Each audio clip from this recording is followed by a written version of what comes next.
Welcome to Biz Tip Tuesday. I'm Holly Signorelli, wealth strategist and CPA, and this is part 2 of partnerships. I find a lot of times, way more than it should be, that people do not do buy-sell agreements or things like wills, okay? And everybody always tells me the same thing. They're afraid to do it because they think they're going to jinx themselves.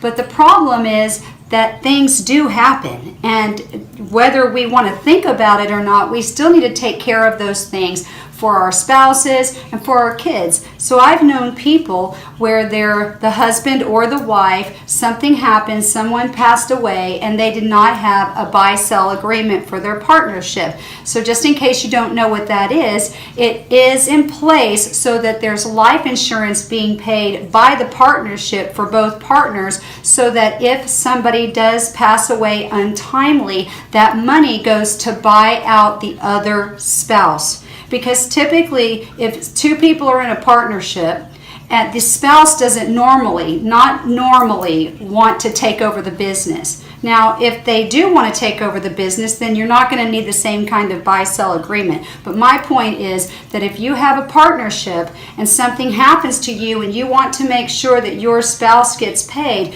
that's what buy-sell agreements are for. So again, it's life insurance in the partners, for the partners in the partnership, so that if something happens untimely, then the spouse can get paid off for their share of the partnership if they are not planning to take over.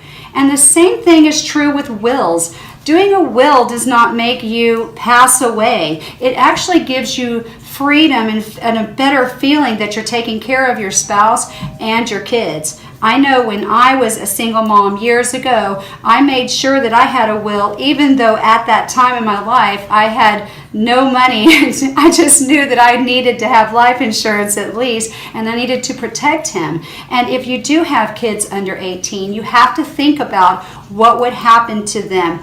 Who would take care of them? And if somebody, a family member, is going to take care of them, are they going to have the money for that? So you may want to even allocate some of your life insurance to the guardian that would be taking care of your kids. So again, these aren't fun subjects, but they're real subjects, and they're things that you really need to take care of for your business and for your family. And I promise you, when you do it, you're going to feel better, and then you don't have to think about it again, at least not for another few years, when you need to, of course, go back over your buy-sell agreements and your wills to make sure they're still current.